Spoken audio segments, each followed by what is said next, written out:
Hy doen daai Little Drummer Boy dan maar so mooi, né? Opgeneem 1989. Goeiemôre, Pastoor Aubrey. Sommer lekker om jou weer te sien. Môre daar, ja. Long time no see sê hulle mos, né? Ja, het lyk my ons sien mekaar net hierso. Dis hy. Pastoor, altyd lekker om jou hier by ons te hê en dankie vir al die wonderlike werk wat julle doen vir die mense. Ons doen dit alles ter ere van ons Hemelse Vader. Natuurlik, weer eens welkom en die mikrofoon is joune, Pastoor. Baie dankie. Goeiemôre aan al ons lieflike, wonderlike luisteraars vanoggend. Ja, almal van die Get Up and Go, Secret Pastor Bram van Beneker, die hele lot van julle. Ek hoop sover is julle silly maand nie te silly nie. Nou ja, die van julle sal seker onthou Dinsdag het ek gepraat oor gelofte en belofte en ek het vir julle gesê dat vandag wil ek bietjie praat oor afgodsfeeste. Maar is een spesifieke ene en dit is die ene van hierdie mannetjie met sy rooi pakkie met sy wit baard wat kon sês met bokke in die lug kan vlieg en daai tipe goed. En dan word die geboorte van Jesus Christus nog daaraan gekoppel ook. Nou ja, geliefdes, ek gaan dit probeer kort hou want ek het nie genoeg tyd vanoggend om hierdie hele leerling met julle te bespreek nie. Die woord van die Vader maak dit baie duidelik en as u my verkeerd kan bewys vanoggend of my te sê dat Jesus wel gebore is op 25 Desember, dan sal ek nederig om verskoning vra. Maar nêrens in my teologiese studies en navorsing kan ek dit erns kry dat Jesus wel op 25 Desember gebore is nie. Nêrens kan ek in die woord van God kry dat daar opdrag is dat ons Jesus se verjaarsdag moet vier of inteendeel dat enige verjaarsdag gevier moet word nie. Wat ek wel gekry het is dat met Klinklok en Strong se ensiklopedia sê vir my dat die viering van Kersfees is nie deur God ingestel nie. Dit het ook nie sy oorsprong in die woord van die Vader gekry nie. Nou as jy gaan 'n bietjie ondersoek doen en ek wil jy graag vra, gaan doen dit gerus, gaan doen jou eie ondersoek, gaan doen jou eie navorsing. So jy vind dat Kersfees bring aan die lig dat dit afkomstig is van heidense godsdiensrituele. En as ons kyk na die woord van ons Vader, vind ons dat dit gee vir hom aanstoot. As ons enige iets anderste aanbid, as ons enige iets anderste aandag aangee wat aan hom behoort of wat aan hom toekom. God keer dit nie goed nie. Kom ons gaan maar net terug. Onthou, daar in Exodus, Moses gaan op daar na die berg toe. Die volk, Aaron word in beheer gesit. Die volk raak later akriewelig, hulle raak ongelukkig en hulle dink Moses gaan nie terugkom nie. Aaron gaan so ver en hy sê vir hulle, okay, bring vir my al julle wierware wat julle het, al julle hangertjies en oorbelle en armbelle en wat se belle wat ook al mag wees, bring vir my al julle goud en silwer en alles wat julle het. En wat doen hy toe? Hy laat maak 'n goue kalf. Ons lees daar in Exodus 32 vers 5 tot 7. Toe Aaron dit sien, het hy daarvoor 'n altaar gebou. En Aaron het uitgeroep en gesê, môre is die fees tot eer van die Here. En hulle het die ander dag vroeg klaar gemaak en brandoffers geoffer en dankoffers aangebring. Daarop het die volk gaan sit om te eet en te drink en hulle het opgestaan om te speel. Toe sê die Here vir Moses, gaan heen, klim af, want jou volk wat jy uit Egipte laat optrek het verderflik gehandel. Nou ek wil vir u vra, is dit nie presies wat ons doen? As ons vereenselwig met hierdie dinge nie, handel ons nie verderflik nie, in God se oë nie. Hier kom die Israeliete en hulle stel hierdie voorbeeld vir ons, dat hulle bring offers en dankoffers en allerlei offers aan hierdie goue kalf. Nou ek wil net in 'n paar punte vlugtig aandryf en nie net teregwys op hierdie dinge. Soos ek reeds gesê het, die viering van Jesus se geboortedag is nie 25 Desember nie. En inteendeel, die disippels, die Christene soos hulle genoem is, en hulle is genoem Christene want mense het gesê ja, hulle tree soos Christus op, so hulle het sê wij are Christ-like, en dis waar die woord Christen vandaan kom. Hulle het nie Jesus se geboorte ook gevier nie, omdat die viering van enige se geboorte as 'n heidense gebruik beskou was. En jy hoef my nie te glo nie, gaan soek dit maar op. The World Book Encyclopedia maak dit vir jou baie duidelik.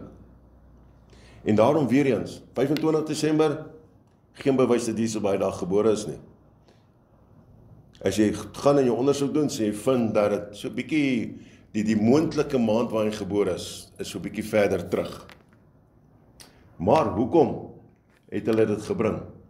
Nou ja, dit is ingebring want dit waarskynlik dit is want onthou Desember maand, hierdie tyd wat ons nou ingaan, gaan oor die fees van die winter sonstandstil. Met ander woord, die fees van Saturnalia. En dis 'n Romeinse fees wat gewoonlik hierdie tyd, middel Desember, na einde Desember toe gevier word. En dit is geskroei, dit is gebou op Kersgebruike. Dit gaan oor daarige feesvieringe. Dit gaan oor geskenke gee, die brand van kersse, etc. etc. Nou as ons kyk en ek weet almal gaan hoe en haan, ek sien dit op sosiale media, waar kan ons gaan liggies kyk, waar kan ons dit gaan doen, waar kan ons dit gaan doen? Het jy al gedink, al die liggies en goed wat jy opmaak en insit, jou tuin en alles wat jy nou almal wil beïndruk, daai geld wat jy spandeer, is jou nou, ek weet jy kan daarmee maak wat jy wil. Maar hoeveel minder behoeftig is, kan jy gebruik het, kan jy gehelp het daarmee, tot ere van ons almagtige God en Vader. Onthou die woord maak dit vir ons duidelik, alles wat ons doen, elke liewe dingetjie, moet ons doen tot eer van ons God. Ja, die drie enige God, Vader, Seun en Heilige Gees. Ons moet dit doen ten ere van hom, elke liewe ding wat ons doen in ons lewe. So doen jy dit wat jy daar so te toonstel, doen jy tot eer van God? En as jy vir my vanoggend sê ja, dan verwys ek jou terug na Eksodus 32 toe. Jy handel verderflik in God se oë. Nou, jy sien geliefdes, die Europeërs van daai tyd, en volgens die Encyclopedia of Religion, het hulle huise met alle liggies en allerhande immergroen plante versier, om die wintersonstand te vier, en om hulle teen bose geeste te beskerm. Doen jy dit? Dan kom ons by die mistletoe. Daai ene wat hulle mos nou sê, as jy iemand onder die mistletoe staan, dan moet jy hom nou soen, of wat ook al, iets in daai lyn, né? Nou die Druides, het geglo dat die mistletoe towerkrag het. Met ander woorde, die immergroenshulsel is aanbid as 'n belofte van die son se terugkeer. En jy kan maar gaan gerus loer daar in Encyclopedia Amerika. En dan kom ons by die sogenaamde geliefde Kersboom.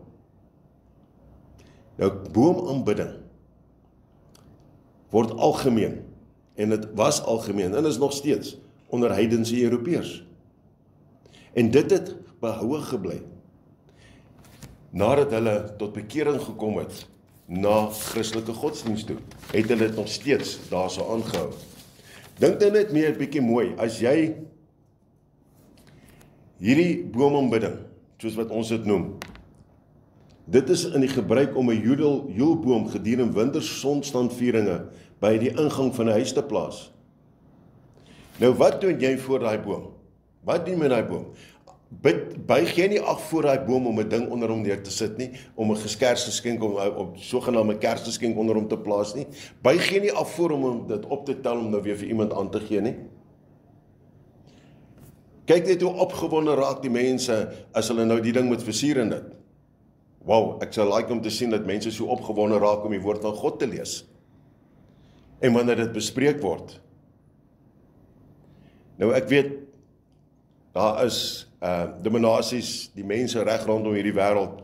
Hulle het hulle eie redes en hulle eie, hoekom hulle Kersfees vier. Verskeie, hulle het hulle eie gededels. Party geniet dit, hierdie feestelike geleentheid om saam met familie en vriende te wees. En ja, ek gaan een verder gaan. Ons moet dit doen, wanneer ons dit saam met familie en vriende vier, moet ons dit vier tot ere van ons Vader. Ons moet vir hom dankie sê, dat ons nog steeds ons familie het. Ons moet hom nog ons dankie sê en hom eer en hom lof, omdat ons by mekaar kan wees. Dit moenie 'n dronkpartytjie wees nie. Kyk nou maar mooi volgende week, en gaan kyk nou maar na die nuusgebeure op sosiale nuus, oral. Hoeveel mense verloor hulle lewens op hierdie sogenaamde Kersdag, hierdie gekommersiële dag, as gevolg van drank, daai ewel, daai Bacchus demoon. Gaan kyk maar mooi. Ander wy weer hulle tyd, hieroor hierdie tyd, om behoeftiges te help. So, hoe jy dit doen, is jou keuse. Is jou keuse. Onthou net, geliefdes, Jesus het vir ons een ding bevel. Een bevel gegee wat ons moet hulle herdenk. En dit is wat ons in Lukas 22:19 kry. Daarop neem hy brood en nadat hy gedank het, breek hy dit en gee dit aan hulle en sê, dis my liggaam wat ek vir julle, wat aan julle gegee word. Doen dit tot my gedagtenis. Dit moet ons doen. Hoeveel huisgesinne op die sogenaamde 25 Desember, wat die sogenaamde Big Christmas Day is, in biljoene huise, vier nagmaal daai dag, tot ere van God. Ter nagedagtenis van Jesus Christus, wat hy vir ons gedoen het, hy wat opgeoffer is, op daai kruis op Golgotha, vir my en vir u, sodat ons die ewige lewe kan beywer.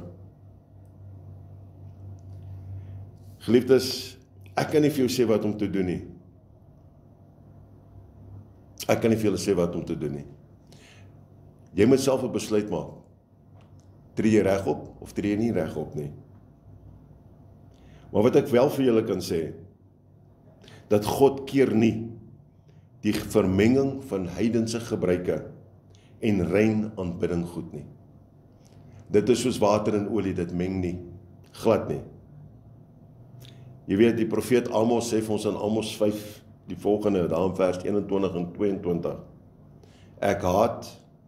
Ek versmaak julle feeste, en het geen welgevalle van julle feesttye nie.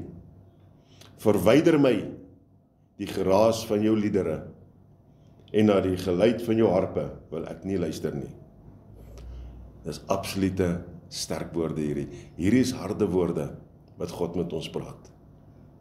Dis harde woorde wat hy vir ons sê. En ek weet daar is, hoeveel mense daar buite wat vanoggend sê, ek wil nie na jou luister nie. Ek wil niks weet hiervan nie. Maar ongelukkig, dit sla opgetreken. Jy het dit gehoor, so jy kan dit nie meer ontken nie. Gaan lees gerus 1 Konings 12, 26 tot 33. Daar waar die koning feeste ingestel het, priesters aangestel het, om die mense te help om hierdie tipe feeste te vier. Klink dit bekend in vandag se tyd? Klink dit bekend? Onthou die profeet Malagi sê vir ons, daar Malagi 3:6, want ek die Here het nie verander nie, en julle kinders van Jakob is nie verteer nie. God het nie verander nie, hy het nog nooit verander nie, hy gaan ook nie verander nie. Soos hy gister was, is hy vandag. Soos hy vandag is, so sal hy môre wees.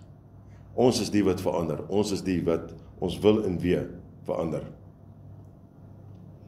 Hoekom bid ons nie eerder vreugde en ware bevrediging daaruit, om dwars deur die jaar tyd saam met vriende en familie deur te bring, en behoeftiges te help nie. Om te sê, ek wag vir 'n afgodsfeesdag om dit te kan doen. Ons moet dit elke dag doen van ons lewens. Geliefdes, soos ek gesê het, jou keuse. Jou keuse, jy moet die besluit maak, of jy wil voortgaan met hierdie heidense gebruik, of dan nie. Kom ons bid saam. Magtige God, Hemelse Vader, Here, baie dankie vir vanoggend. Dankie, Vader, laat U woord weer laat spreek het, volgens 1 Petrus 5 vers 4. Here, ons moet besef, en ek wil vra, Vader, laat U ieder en elk vanoggend sal aanraak, dat ons lewens, waar dit nog nie reg is met U nie, moet verander. Laat ons moet handel en wandel volgens U woord. Daar waar afgewater vir ons gesê word, of waar daar mooi woordjies in ons ore gefluister word, wat nie volgens die woord is nie, Vader. Vra ek, Vader, dat U sal kom en dit sal uitsny uit ons lewens uit, sodat ons nie die verderf van Satan en die duiwel kan inval nie.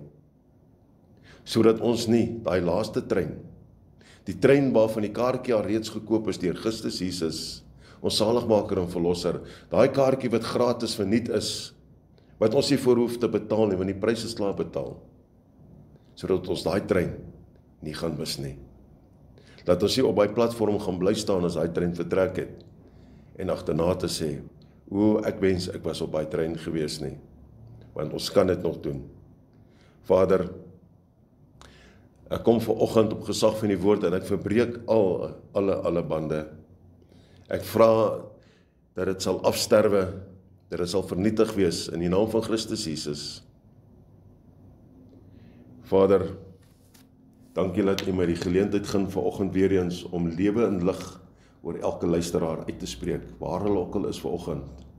Ek dink aan Tannie Letty in die hospitaal, en iedereen elk wat in watter hospitaal ook al hulle mag self wees. Wat 'n saal, of dit nou in 'n gewone saal of intensief, en of hulle net siek by die huis is.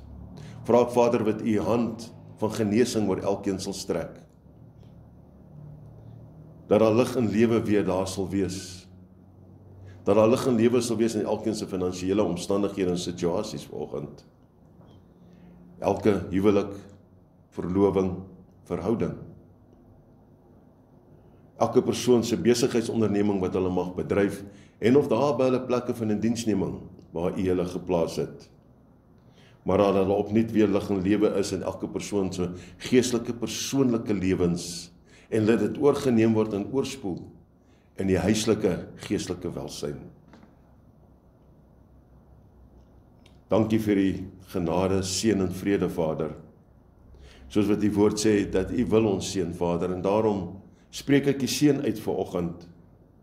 Geliefdes, die almagtige drie-enige God, Vader, Seun en Heilige Gees, seën en behoed ieder en elk. Hy laat sy aangesig oor almal verhef en skyn en gee ons vrede.